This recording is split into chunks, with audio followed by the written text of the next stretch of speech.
So I wanted to keep this as candid as possible. I have nothing figured out for this song. I wanted to record every step of the way for you guys. So the only idea I have for this song is it's a follow-up from my last song, which was in D sharp natural minor.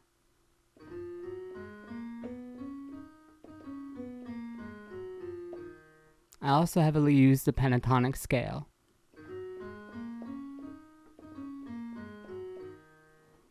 So as a refresher, or in case you didn't know, if you know the scale in one key, you know the scale in all of the keys. And so for a natural minor, the way the scale goes is root note, and then it's whole step, half step, whole step, whole step, half step, whole step, whole step. For pentatonic, or at least the minor pentatonic, that is, it's whole step plus half step, whole step, whole step, whole step plus half step, whole step. Once you know those root patterns, you know the scale in every key. When I first figured that out, man, my mind was blown. So to pick the scale for our next song, I'm going to have to show you guys the DJing technique. First, let's look at the Camelot chart. So first, let's take a look at the scale we're in, D sharp minor, or E flat minor. So the rule of thumb with the Camelot chart is you can either stay in the same key, or you can move up one, or down one, or you can move up 3 or down 3. It's also intuitive.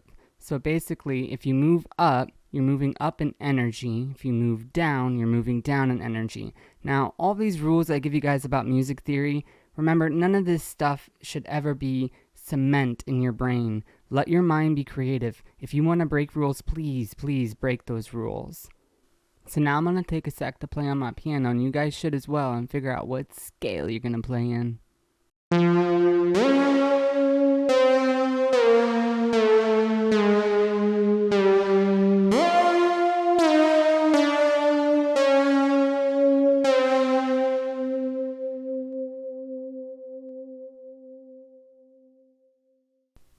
So I forgot to mention, it's really good to compose parts on the piano. You got your bass, mid-range, and high range all in one place. But really, most importantly, when you're playing piano, you want to play in an octave similar to your voice.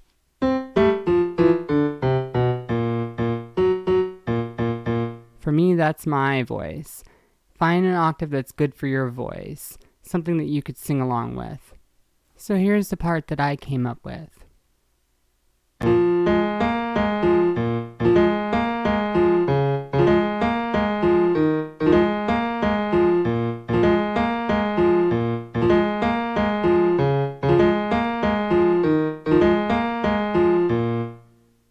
Alright, to start, now I need to make some rhythm. I'm going to start with a kick and a snare.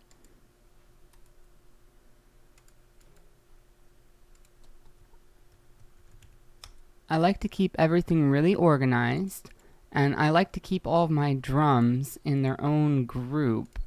In fact, I keep everything in their own groups. Whether it's harmony, effects, bass, I try to group them all together so you can just quickly close them like this. So the first thing I want to do is put in my favorite synth kick, which is by Sonic Academy. It's called Kick 2. Listen to this thing. I almost always just use the default. It's so amazing.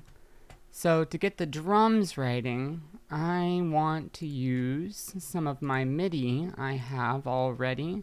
I highly suggest you guys use some kind of MIDI or a step sequencer, whatever can make the job faster, easier, better, all of the above. I was already previewing just a second ago, so this is the beat. But of course it's going to sound a little bit different because we're going to be playing it in a different BPM. But here we go.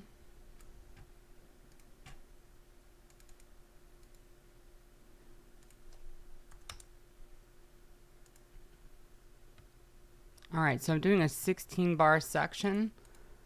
Not sure exactly how I'm going to move through it yet, but let's keep going. So now I'm adding in snare MIDI.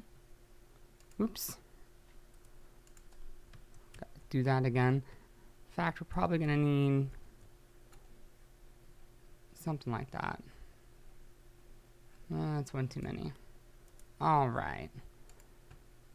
Back to this.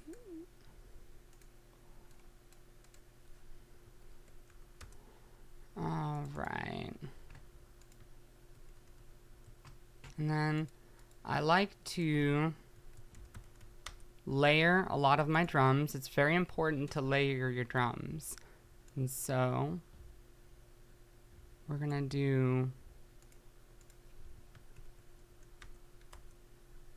2 layers, but on this second layer we're going to make 2 layers. Now the way I did that really quick is if you click the note, you can select all the notes and then just Control V or Control Copy and Control V and then just press up. So Control C and then Control V, and now I have a whole other layer of notes.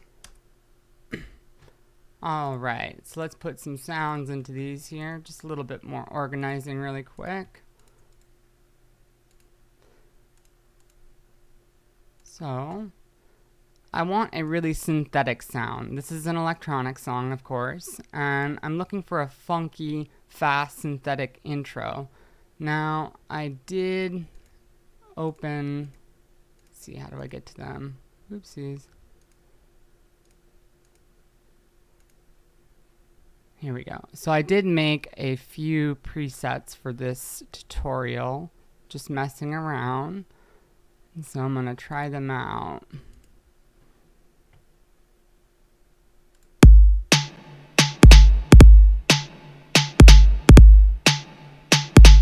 I like it, I like it. So now let's add a drum rack to our other snare layer. And now I'm gonna go look for some samples.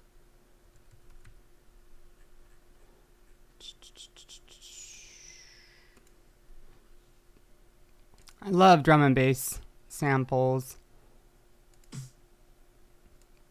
Excellent. Move up. Oops. There we go. See, it's really important to know what notes you put your MIDI on, or where your MIDI file it has the notes. It makes it a lot faster to navigate through them. I just have it memorized, but all of these MIDI start at C3. Often your MIDI is going to start at C1, but here we go. So I need another snare layer still. I'm going to go to hip hop. Yeah, I like that one. Oops.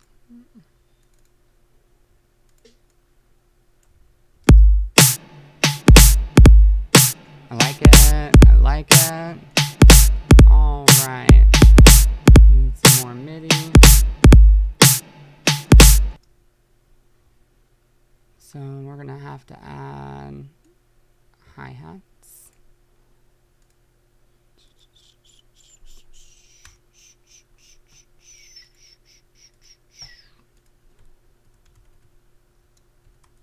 Sorry, I really like to keep everything organized. It's very important. All right.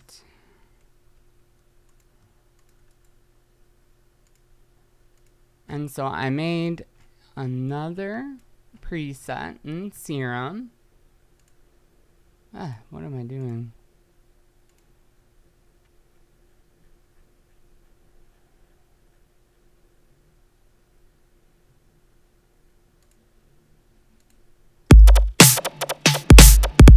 Yeah, I like that. I like that a lot. So, we did need one more. I need 2 more still, actually. The way I create a new MIDI track is wherever you're selected, it's going to create one right below. So if you're in a group, it's going to create it in the group. If you want to create one outside of the group, it's easier to just pull it out after you create it like this. But I need it in the group. So it's Control-Shift-T to create, a MIDI track, and it's Control T to create an audio track. You need MIDI tracks to be able to add your instruments or your third-party VSTs. And VSTs can go in audio tracks too, but for the instruments, So, what am I doing here? I need some open hat.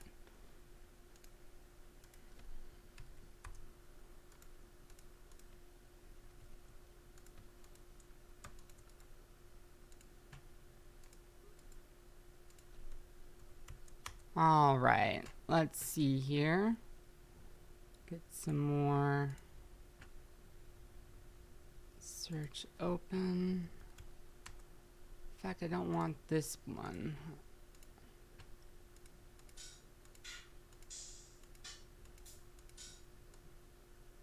Oops, forgot to add.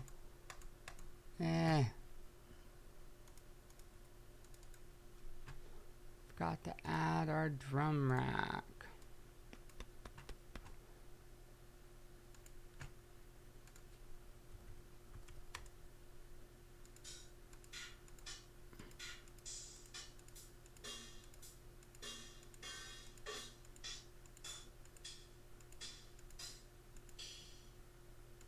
Like that one.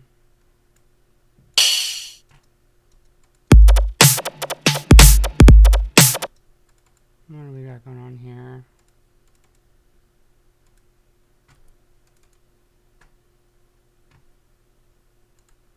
Oops. Added the whole thing to the wrong.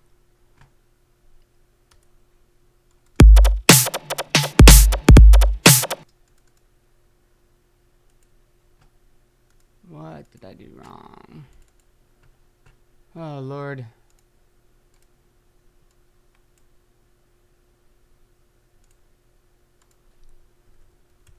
Here we go.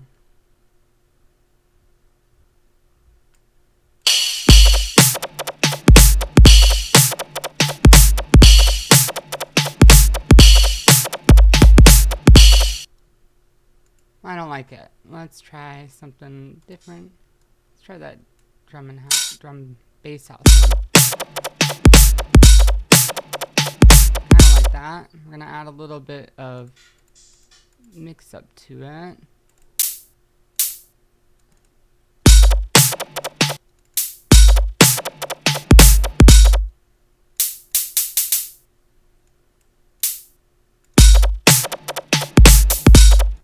See, now what I just did there, I could hear that I wanted it right before it, and what happened when I put it here, there's a snare right there, so you can't hear it. So you just move it over a little bit.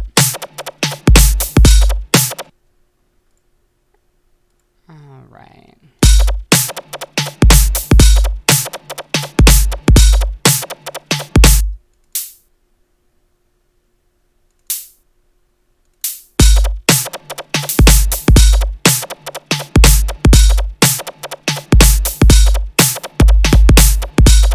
See, that's not gonna work.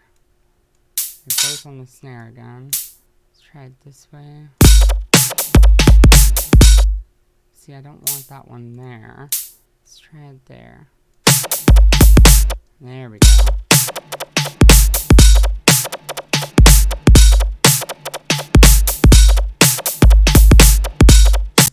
And so we'll just loop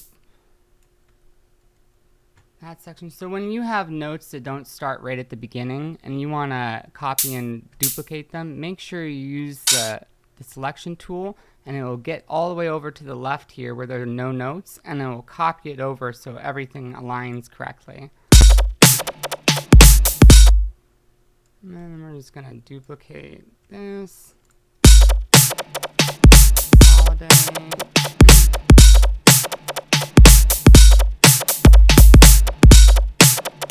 All right, let's add some percussion.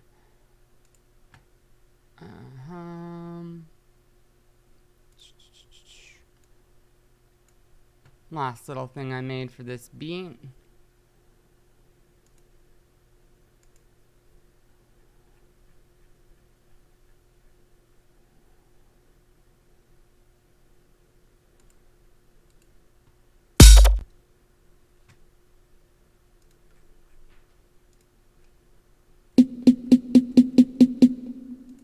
Dope. All right.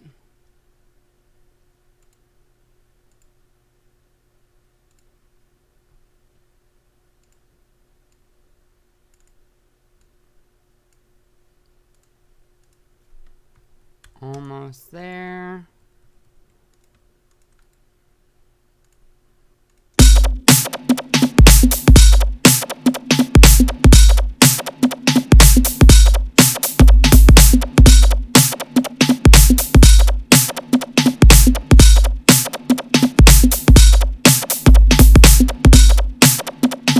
Alright, so we need a little bit of movement for this.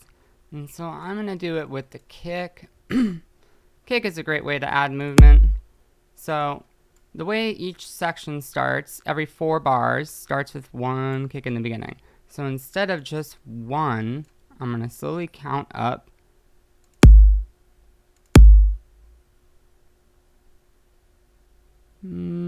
Actually, let me go back to that other one. I think I'm going to want it to be here.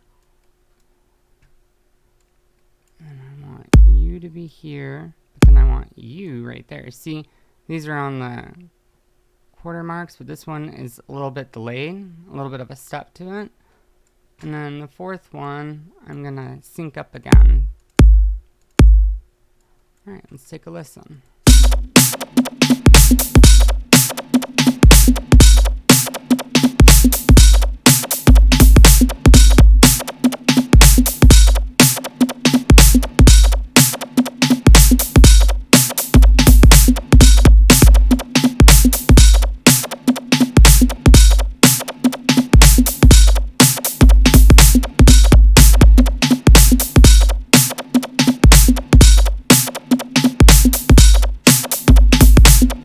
We're just going to add a little bit of extra kicks here in the end.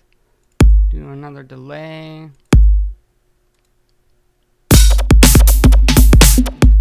I like it. I don't like that very last note though.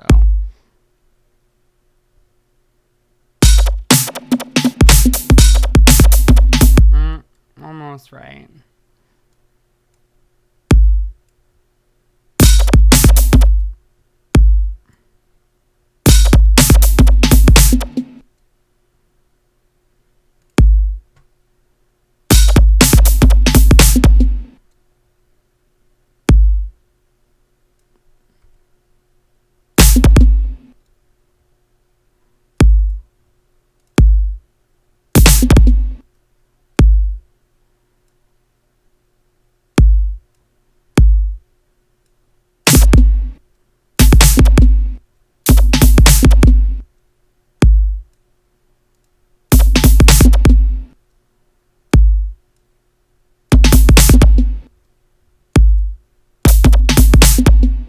Nah, that's the best way. Sometimes I have a little trouble deciding what I'm doing too, guys. So, alright. There's our drum beat for our intro.